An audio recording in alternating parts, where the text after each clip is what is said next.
사실 저희가 뭐 역사계 전공자도 아니고 생물학의 전공자도 아니기 때문에 이 책 안에서 이루어지고 있는 이 모든 내용들을 객관적으로 검증하기는 어려워요. 대신에 이 책이 여러 가지 던져주고 있는 화두들에 대해서 각각의 방식으로 고민을 할 수밖에 없었을 텐데, 이제 각각의 선생님들이 이 책을 읽으면서 좀 흥미로웠던, 나는 여기에 꽂혔다 라고 생각하는 부분들이 궁금하거든요. 이건 공통 질문으로 혹시 있으시면 말씀을 해주시면 될 것 같아요. 박건영 선생님 먼저 들어보도록 하겠습니다.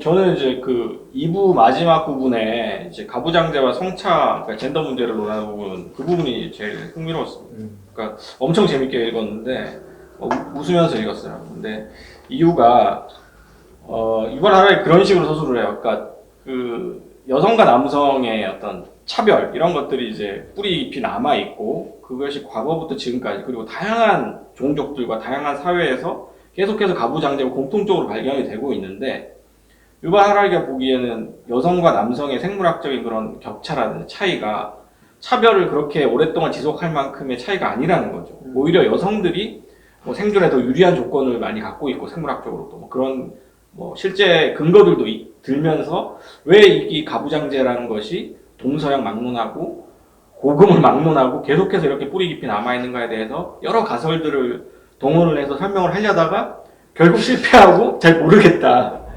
이렇게 결론을 내려요. 그게 이제 너무 웃긴 거죠, 저한테는. 마치 그 젠더 문제 빼고는 다 생물학으로 설명되는 것처럼, 인류의 문제가. 아니죠, 사실은. 인간의 문제라는 것은 사실은 생물학으로 설명이 안 되고, 그 대부분 인정투쟁의 차원에서 설명이 되는 부분들이 많죠. 유발 하라리가 여기서 얘기하고 있는 상상된 질서라고 표현하고 있는, 혹은 허구를 만들어내는 그런 사람들의 능력, 사피엔스의 능력, 이런 것들이 사실은 인정투쟁의 어떤 구조를 만들어서 사람들이 어떤 인정받고 싶어하는, 그러니까 생존 자체가 아니라, 종으로서의 생존 자체가 아니라 그 생존 이후에 혹은 그 생존 너머로 자신이 그 사회나 조직 속에서 인정받고 살아가려고 하는 근본적인 차원의 욕구를 가지고 사람들이 역사를 만들어내고 문명을 만들어냈다라고 생각을 한다면, 하라리식의 관점으로는 이제 그런 차원들을 다 포착해내기 어려운 거예요, 사실은. 인간이 갖고 있는 고유의 인정투쟁이라는 측면에 있어서는 사실은 하라리가 갖고 있는 종으로서의 생존이라는 차원만 가지고서는 그 전체를 다 짚어낼 수 없기 때문에, 사실은 그런 측면에서 유발 하라리가 갖고 있는 어떤 방법론적인 한계 같은 것이 젠더 문제에 있어서 극명하게 저는 드러나는 부분이 있다고 생각을 하고 있습니다. 사실 다 알죠.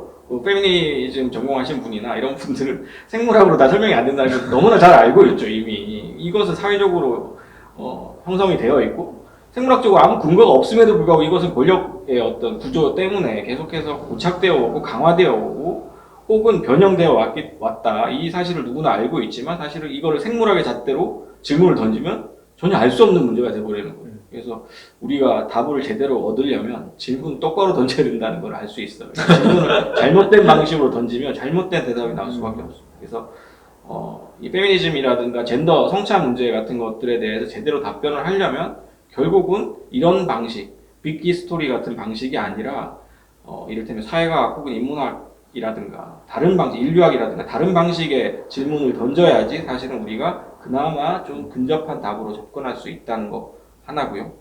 또 한 가지 흥미로웠던 것은 이 유발 하라리가 인간이 픽션을 만들어내는, 허구를 상상해내는 능력이 협력하는 종으로서의 사피엔스의 능력을 폭발적으로 증가시켰고, 이것이 인지혁명, 농업혁명 뭐 이런 혁명으로 이어지게 된다라고 설명을 하는 게 이게 이 책의 큰 줄기이거든요. 그리고 핵심이에요. 이 핵심 주장인데, 그걸 보면서 내가 약간 좀 의구심이 들었던 게, 인간이 픽션을 상상하는 능력이 왜 협력으로만 이어지는가라는 거예요. 그러니까 이 사람은 인간의 갈등, 뭐 전쟁이라든가 혹은 조직 집단 내부에 협력하던 집단이 갑자기 갈등에 휩싸여서 서로 죽이고 죽는 그런 형태의 파국으로 이르는 경우도 굉장히 많았는데도 불구하고, 그런 갈등에 대한 설명이라든가 갈등을 하나의 어떤 설명축으로 제시하는 그런 경우는 별로 안 나오거든요.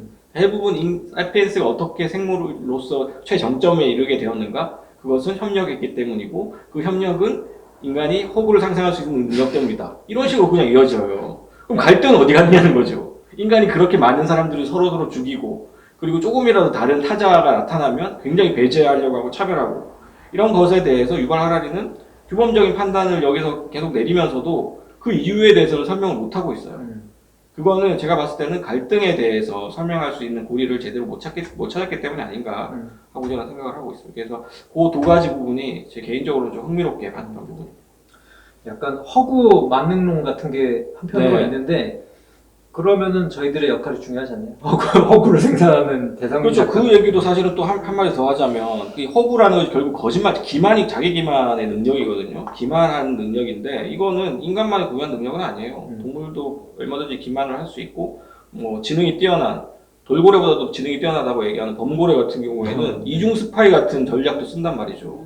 그냥 거짓말을 하는 정도가 아니라 내가 속은 척하는 뭐 이런 식의 그런 전략을 쓴다고 봤을 때, 뭐, 범고래도 어느 순간 진화를 하면은, 뭐, 인간 수준의 어떤, 뭐, 허구를 만들어낼 수도 있겠죠. 픽션을 쓰거나. 뭐, 그렇게 본다면, 허구를 만들어내는 능력에 있어서 너무 이 가중치를 많이 두고 설명을 하고 있는 게 아닌가 하는 생각도 들었습니다. 지난번 테드창 소설도 생각이 나는 것 같아요. 테드창 소설 중에 거대한 침묵. 네, 앵무새. 앵무새가 사실은 제일 먼저 우리가 만난 외계인일 수 있다라고 하는 아이디어가 있었는데, 뭐 어떻게 보면 범고래도 지금 봐주고 있는 걸 수 있다는 거죠. 그렇죠. 인간을 봐주고 귀찮아가지고. 힘을 숨긴 근데 기고 이제 있습니다. 이 양반 유발하라식으로 얘기하면 불이 중요한데 범고래는 물에 살아서 불을 쓸 수 없다. 치명적인 단점. 아, 그렇군요.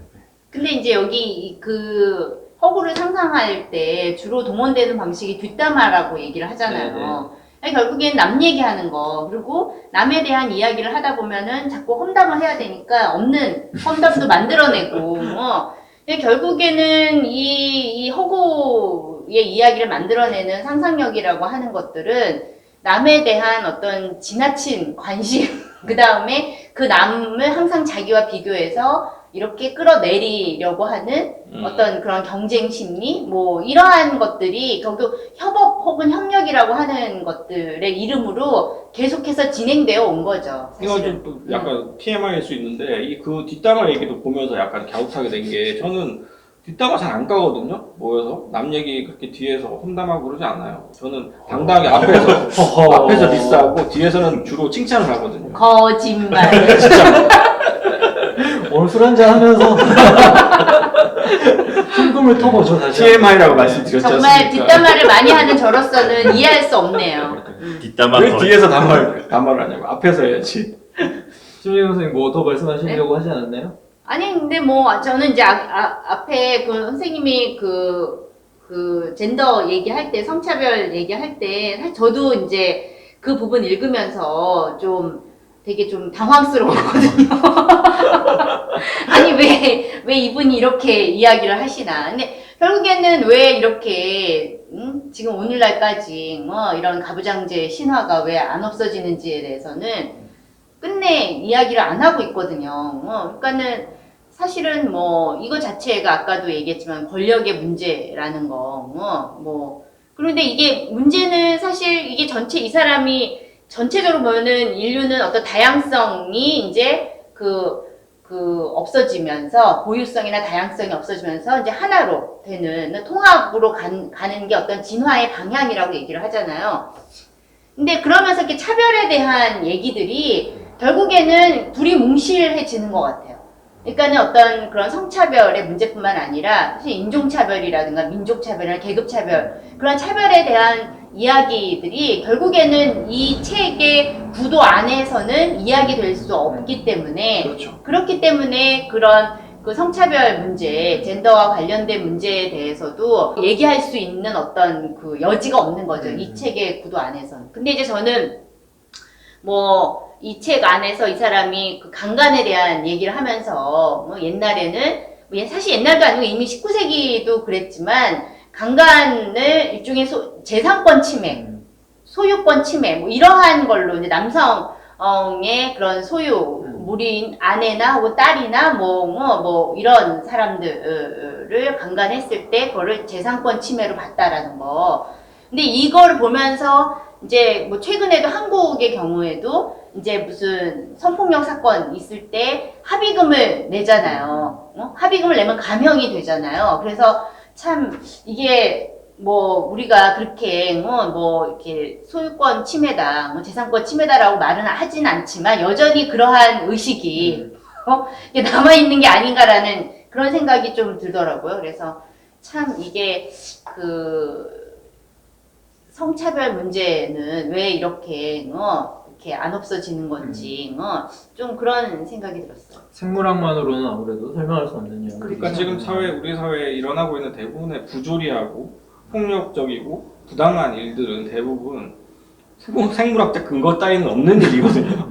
그리고 생물학적 근거뿐만 아니라 사실 정당한 합리적인 이유가 없는 차별들이에요. 사실 인류가 지금까지 겪어온 고통이라든가 폭력이라든가 차별이나 배제, 혐오 이런 것들은 뭐 따져봤을 때 그게 정당한 근거가 있는 게 몇 개가 되겠어요? 거의 없거든요. 그럼에도 불구하고 그것이 끈질기게 몇천 년 동안 남아있는 것은 결국은 다른 이유가 있는 것이고 그 이유에 대해서 탐구해온 것이 사실 인문학과 사회학 같은 학문들이죠. 사실 그 사람들이 할 일이 없어갖고 그거를 뭐 무의미한 일임에도 불구하고 계속 해온 것이 아니라 사실은 그 고통 혹은 그런 어떤 사슬들을 끊어내기 위한 어떤 조그마한 실마리를 잡기 위해서 사람들이 연구를 해온 것인데 생물로서의 인간을 연구한다고 해서 그런 답이 딱딱하고 나오는 그런 것처럼 생각을 하면 안 된다는 거죠. 아니 그리고 이때 여성, 여자, 남자라고 하는 개념도 사실은 생물학으로서의 여성, 남성 개념이 아니라 이미 페미니즘에서는 사회 과학적 개념으로서의 남성, 여성에 대한 이야기를 하고 있고 이건 구조적인 문제고 어떤 힘의 관계의 문제 속에서 남성, 여성에 대해서 이야기를 하는데 이렇게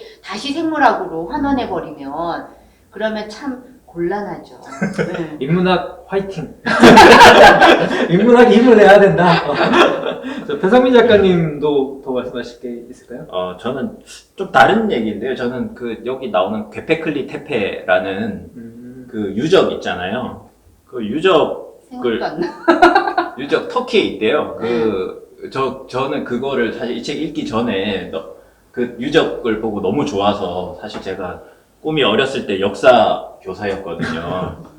집에서 교사 같은 거 하지 말고 큰 꿈을 꾸라고 그래가지고 소설가가 됐는데 되셨군요. 책은 안 고고학자 이런 팔리고. 거 되게 소설가가 되겠어요. 뜬금없잖아. 좀 약간 역사 교수. 그러니까 부모님의 잘못된 훈육이 결국은 안 팔리는 소설가를 낳은 부모 거죠. 탓을 하지 마세요. 부모님은 죄가 없습니다. 어쨌든 부모님을 디스하고 싶은 생각 없었고요. 네. 그 BC 100세기에 만든 거죠. 그러니까 12,000년 전에 만든 유적인 거예요. 근데 사실 그 사람들 입장에서 보면 수메르인들도 요즘 놈들인 거죠. 어린 자식들인 거죠. 그 뒤에 한 4,000년 뒤에 비로소 나왔으니까.